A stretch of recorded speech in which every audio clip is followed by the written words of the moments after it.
Hello, and good morning, everybody. I'm always so paranoid about my audio now that I had those issues that one time or those two times.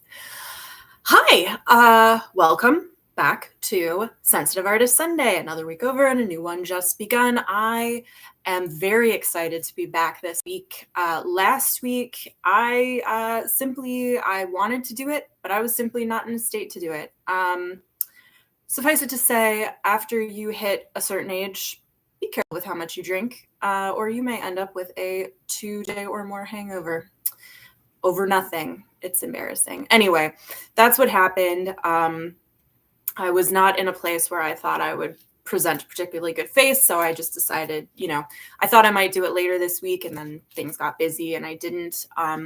Actually made me think about a topic for the show about sort of optics and like what we show versus what we don't show when we're public figures, and how you're never really getting the full story, which would have been an argument for me to actually drag my ass onto this show and do it like totally wrecked. Not wrecked, but like I wasn't drunk. Again, it was 2 days later. I should have been fine. I don't know what happened.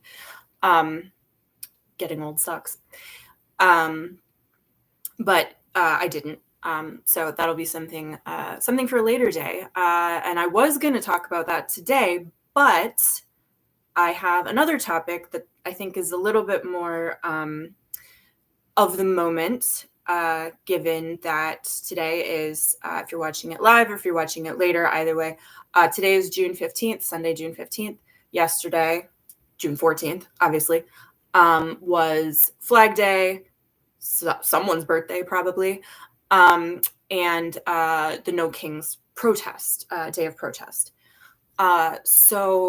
Which is kind of why I'm repping this shirt. I bought this in July of 2024 after the DNC convention when it seemed like things were going to be okay. So I'm bringing it out again, not because anything is okay by any stretch of the imagination, but because, yesterday was... it was as good a day, I think, as we could hope for it to be, given the situation. But in light of sort of the moment that we saw yesterday and the moment we're living through, I want to talk about, it got me thinking, rather, about grudges and what, everyone, when you're an artist or when you're in a community where you're dealing with this sort of like really personal, these personal opinions, these stakes that are relatively high when you're talking about art and money. Those are, that is heart and finances are kind of two things that people take very seriously. You're going to butt heads, and that is going to create strife, personal strife, and conflict. And how do you deal with that sort of thing? And to kind of bridge this, I'm gonna say, like, I am not perfect. I've held grudges in the past. Arguably, I'm still holding some grudges. And I know that there are people that probably hold grudges against me. There's no way you make your way in the world, really in any sense, particularly if you're an artist with an opinion, or multiple opinions, or strong opinions, or opinions during a time when, taking a side can bring you a lot of ire, and when not taking a side can bring you a lot of ire. Basically just a lot of ire flying around, a lot of ire in the fire. Never mind, forget that. Anyway, so you're gonna butt heads with people. It's sort of it goes along with the territory of being being an artist, being in business, being in a competitive field. Any business is competitive, and in current days, just being a person, kind of who's tuned into what's going on. And what I'll say for my part is I actually had, back in later November of last year, I had a moment where this sort of politics and art and grudges, all of this kind of came together. This is not something I talk about. I have not spoken about this on a public facing forum, any of my author pages. I have spoken about it on my personal Facebook page. I can't remember if it was public shared or not, but in any case, it's not something that I really put out there very much. But since this live stream, this cast is kind of a bridge between the personal and the professional, this feels like kind of a perfect place to bring it up and kind of talk about it. So last year in November, this was a few weeks after the election. And obviously the election was, I mean, if you're watching this and you know me, I don't need to tell you how traumatizing that day and the days that followed were for everybody, for a certain group of people who were very scared and feeling very betrayed and feeling very uncertain about the world we were living in and the people that we were surrounded by. And I, like lots of people, took to social media and vented my feelings on my page, on my personal page. I didn't do it on my writer page. I think I did express some type of discontent and solidarity, more solidarity, I think, on my author pages, but my personal pages was where I felt I really wanted to let out all of my fear and my frustration and my anger with what was going on. And I think, everyone had a right to do that. It was a very fresh moment. It was a very contentious election. And it really felt to some degree like the world was ending. And arguably it's kind of felt that way every day since, to one degree or another. I did not go on anyone else's page and harass people or abuse people. So that was that. And then a few weeks later, I got an email from a person in my writing community here in Las Vegas, who I'm not going to say by name because I don't need to. Oh, if you hear weird noises, that's from the baby monitor. It sounds a little bit like there might be a gremlin in there. I'm guessing it's just my son, but if you hear the noises, that's what it is. I was a little confused. I don't know if you can hear that, but anyway, so a couple weeks later, I get this email from this writer here in town, not going to say the name, but they were basically telling me that they were extremely offended by the things I'd been saying on my page, and that they felt personally attacked for some reason. I didn't mention this person. I didn't mention any person. They did not interact with my page, like any comments I had made. They didn't type back on my posts. I didn't have any interaction with this person at all. They had just seen my posts somehow, decided that I was an offensive, bigot, I guess. Again, I voted for Kamala. I'm pro women's rights. I am pro trans rights. I'm pro gay rights. I'm all these things. Obviously, anti-censorship, anti-fascism, blah, blah, blah, blah, blah, blah. I don't make my politics a big mystery. And in that moment, I certainly wasn't making them, I was not being particularly veiled about how I felt. But again, I wasn't targeting anybody. So he got very upset and felt like I was attacking him personally for some reason, and proceeded to tell me that he was going to remove me from his email list, block me on social media, and that if I were to ever see him at a public event, he would trust me to be professional. That's stupid. I read that. I didn't even answer him. I was just kind of like, I'm in therapy, and normally that sort of thing would have really messed me up. And I would have felt very guilty, and I would have questioned everything I'd done. I didn't do any of that. I read it. I went, that's stupid. Great. I don't need to be around a person like this. And I saved it just in case. We are talking about grudges here. Saved it off in a folder, just in case, and moved on. And yes, I am talking about it months later, but for good reason. So that's kind of how that happened. And to be fair, I wasn't the only person he did this to. As I recall, he did not use the BCC function. So there's a whole list of authors that he did this to. I think. I don't remember. I'd have to go back if I cared, which I don't. So that all happened. I didn't give a shit.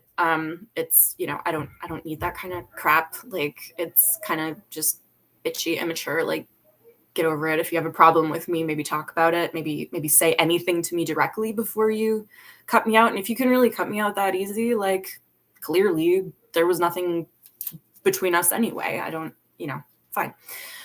So that happened. Cut to maybe a few weeks ago.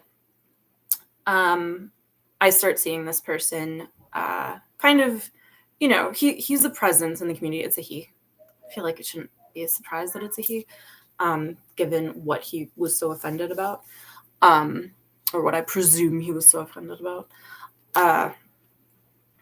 He makes moves, he does events, and I started, hearing rumblings that he was putting together an event. And because I'm plugged into the community, we have a lot of mutual friends. I've only seen him once in person since all of this happened, and it was at a bigger signing here in the Vegas area, and he was across the room from me, and we didn't talk, and that was fine.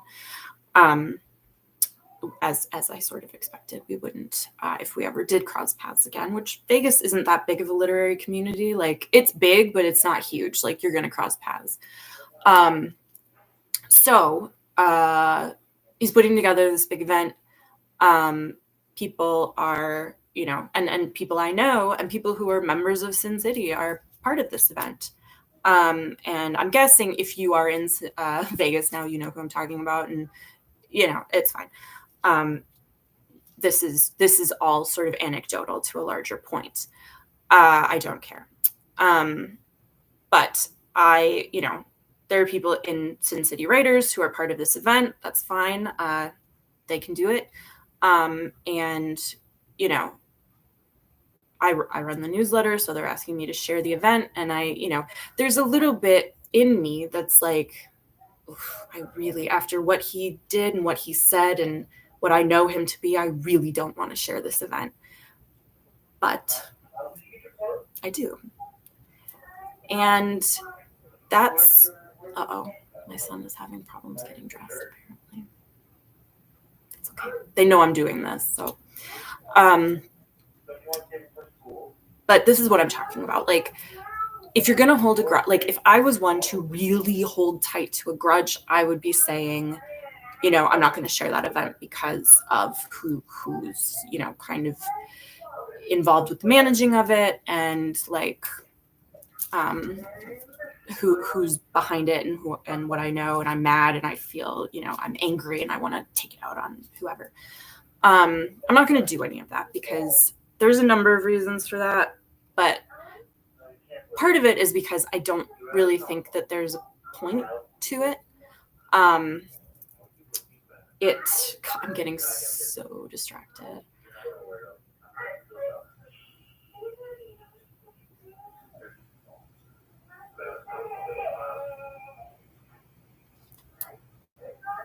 Sorry, I'm going to sit here and listen to this. He's very angry about something. I think he wants to wear pants, and it's like 110 degrees out.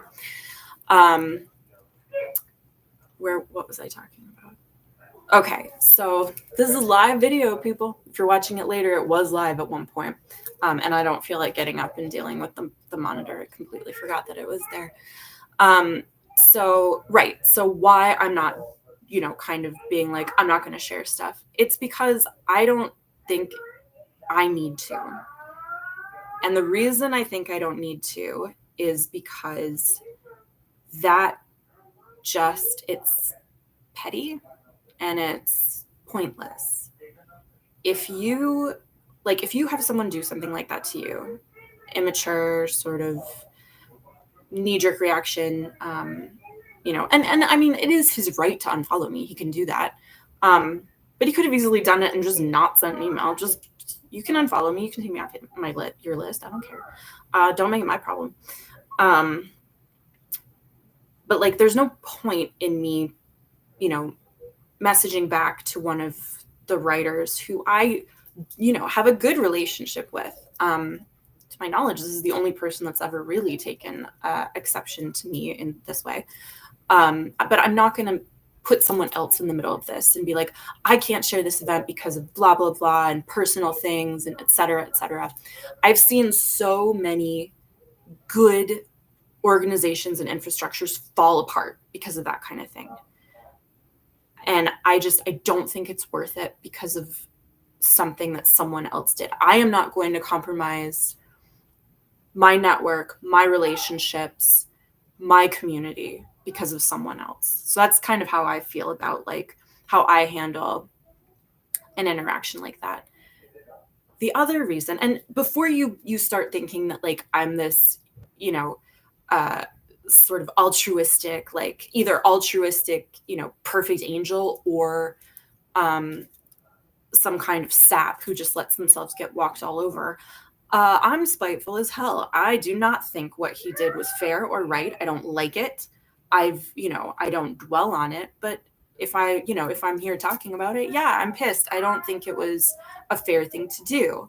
I wouldn't have done it. I would have distanced myself if the situation had been reversed and he'd been going, yay, Trump, remove, all the things, all the anti-immigration, bigoted, and I don't know his politics because he won't talk to me.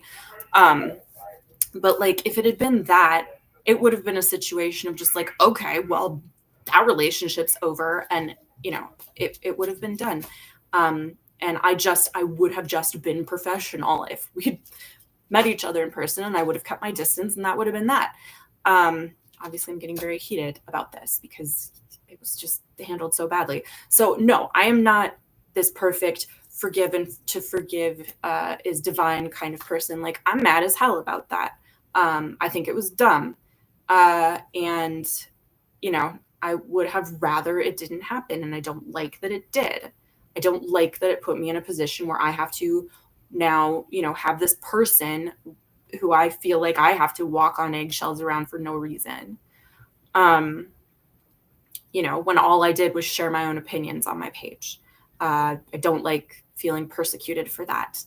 And given the situation, like a bit of sensitivity could have been warranted, but whatever. So no, I'm not perfect. I'm not an angel. I'm not advocating for forgiveness on all things. What I'm advocating for is patience. And I'm spiteful and I'm angry, but I'm also very patient. And I've been around long enough and I've seen enough things happen to know that sooner or later, the truth wins out eventually. People can only pretend to be who they aren't for a certain amount of time. And you can't make people see what they don't want to see or what they can't believe.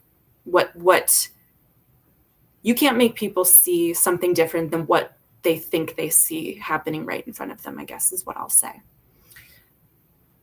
If I were to try to say something about this person, I don't think anyone would believe me. Now, I have told certain people about what happened because I was in a situation where the group was needing to interface with this person, and it was like the benefit of the group versus my own personal not wanting to deal with this person. So I kind of had to explain the situation, but it was more like I'm not stopping like the larger group with talking to this person or being, interfacing with this person. I just don't want to have to do it personally. And if I'm put in the position to, it probably won't be great anyway, since he says I'm a monster. So, that was one thing. But other than that, I haven't really talked about it until now. And the reason for that is I just don't feel like I need to. Like, sooner or later, people who need to know, who this person really is, we'll know. And it might take a while, you know, it might take forever, you know, it might take a month, it might take a week, it might take 5 years. I don't know. But one, it doesn't matter to me because they're not in my life and I don't need to deal with them. And two, it's, you know, it's really hard to explain. It's just, I've learned that trying to show people who someone is when they're not ready to see it only is going to hurt you. And dwelling on the fact that, oh, people think this person is so great when I know that they're not, it doesn't really help. You can't tell people that someone is no good. They have to experience it themselves. And then they have to make up their own minds. And yes, now I'm talking about more than just my own personal grudge match for what it is. And patience is maybe the hardest sort of rebellion you can have because it can feel so passive.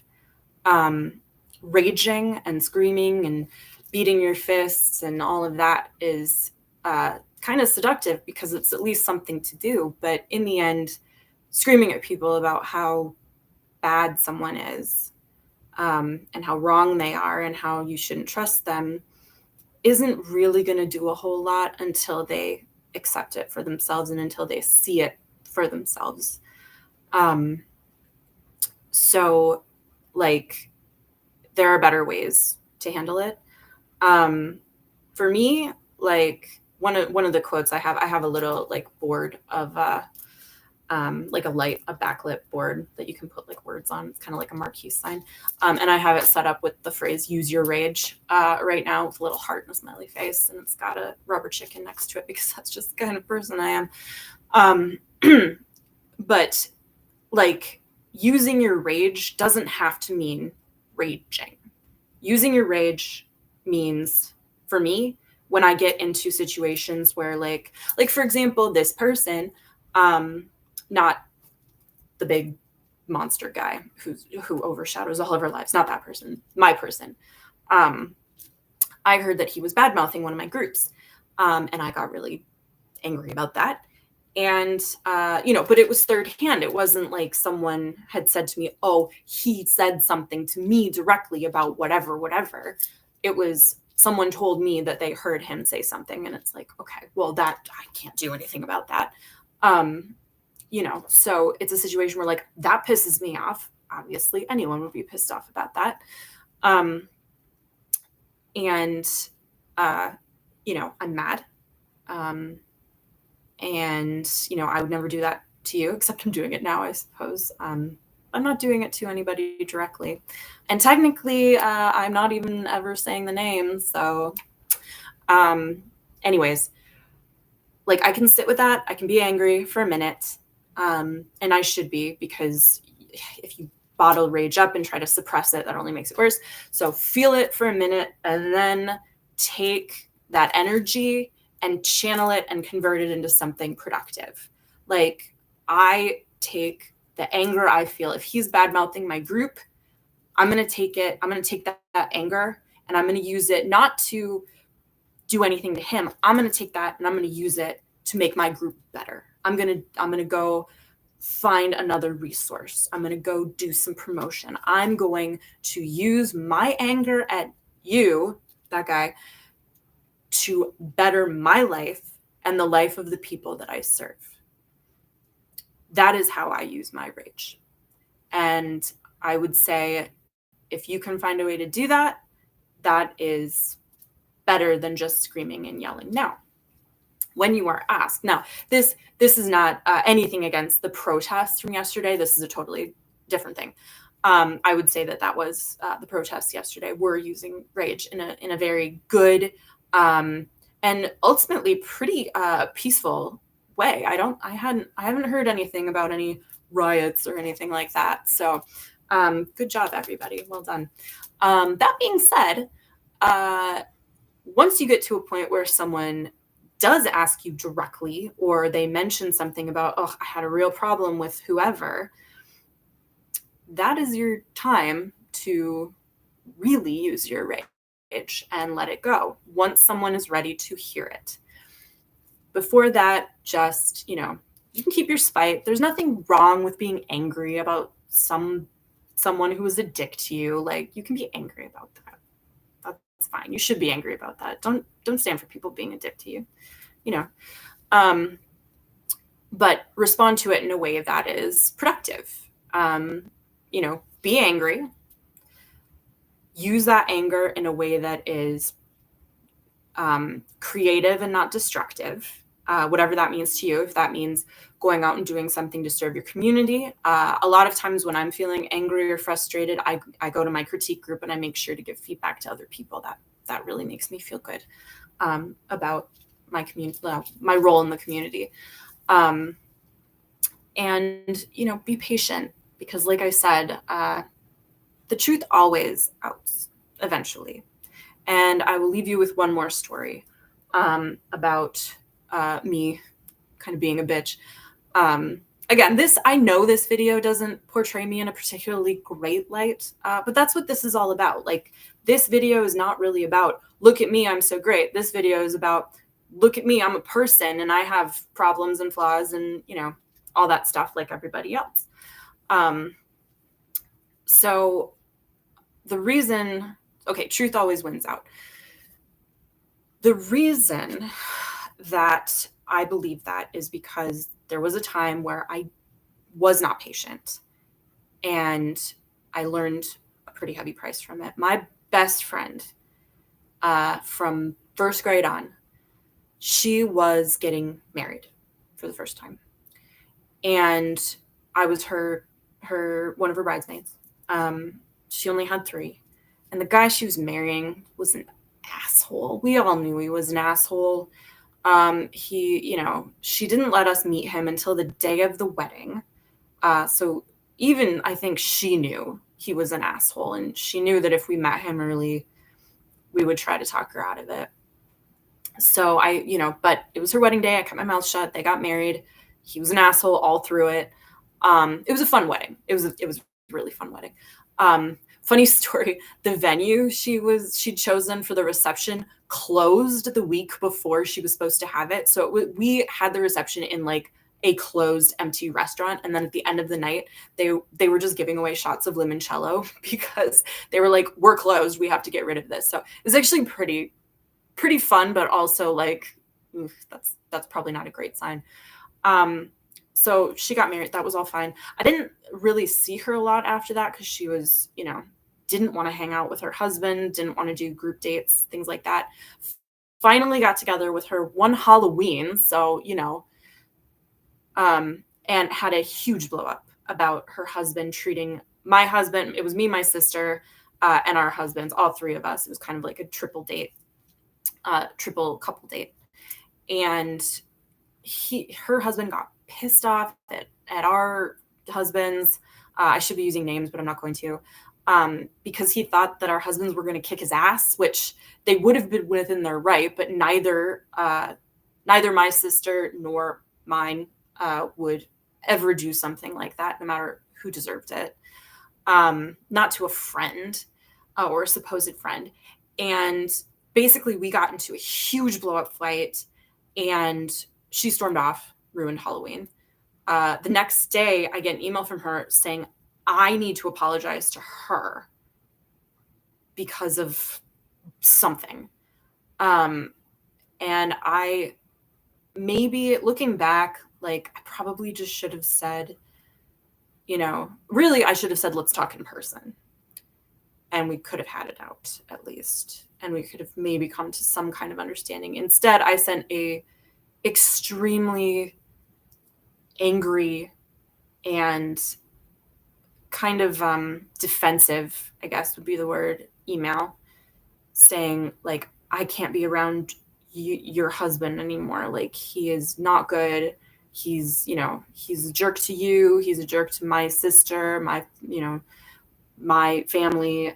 I just can't support that. Never got an email back. Haven't spoken to her since. And that was 8 years ago. Since then, I think it was about 8 years ago. It's been a long time since before I moved to Vegas. Since then, because social media is a thing, I have learned that she divorced that guy, not sure when, and has remarried. And I, but still has not spoken to me. And that is a huge bummer. And I wish I could have been there for her through there was a lot of bad shit that happened that I saw secondhand while we are estranged. And I wish I could have been there for her. I wish I could have been there through what was probably not a great time with a divorce. I wish I could have celebrated her new marriage and seemingly she seems pretty happy now. You never know from the outside, but she seems happier than with this other guy. But I tried reaching out. I tried to say I'm sorry. I tried to say I want to talk. Wished her happy birthdays. Nothing. And that's one of those situations where if I had just been patient and waited, things probably would have been different.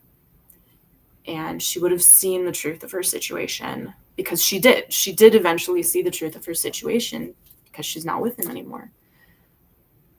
But I lost her as a friend. And that's a bummer, and that taught me a lot about patience and waiting for people to come to the truth on their own, and waiting for people to see the reality of who people really are. It's not something you can rush. It's not something you can force. It's just something you have to wait for. And I know that's super frustrating. But that is the only way you can really end a grudge match, is just by, living the best that you can, processing your rage and your anger and your frustration with whatever conflict you are dealing with in a way that is not detrimental to you and to your community, and if possible, helps you and your community. And that's it. There's no good way through a grudge match. It's just, you got to wait, and you got to be, if you're waiting for other people to see the truth of who the other person is, your truth as to who you are needs to also come through. So the more creative and committed and of service you are, the more people will see that. It might not feel like it when, you're seeing this person be praised and lauded and, given every concession and things like that. Again, not entirely talking about my situation. But eventually, if, people will see it, and, if not people, if it's big enough, history ends up seeing it. So you can always, it's cold comfort for, when you're living through the moment, but it is some comfort. It's what I take comfort in when I think about where we are in our society. So that's what I'm thinking about this Sunday. I hope this is helpful, or at least, thought-provoking, if not super helpful. I will be back for one more episode of Sensitive Artist Sunday next week before I am off to my Midwest book tour / vacation. If you are in Kenosha on the 29th, a week from 2 weeks from today, I will be in the Kenosha Book Festival outside of Studio Moonfall from 10 to 3. And after that, I will be at Convergence in Minneapolis from July 3rd to the 6th. It's a long one. It's my longest one. And it's kind of a test case for maybe some other conferences and conventions in the future. So if you're going to be at one of those events, please come by, say hi. You don't have to buy anything. I've got free stuff, and I love to chat, so you can get some free stuff and talk to me. And yeah, I hope you guys have a great weekend. I hope anyone who was at the protest yesterday is recovering. We had like 106 degrees, so make sure everyone's drinking water. And yeah, stay strong out there, guys. Love you all. We'll see you next week.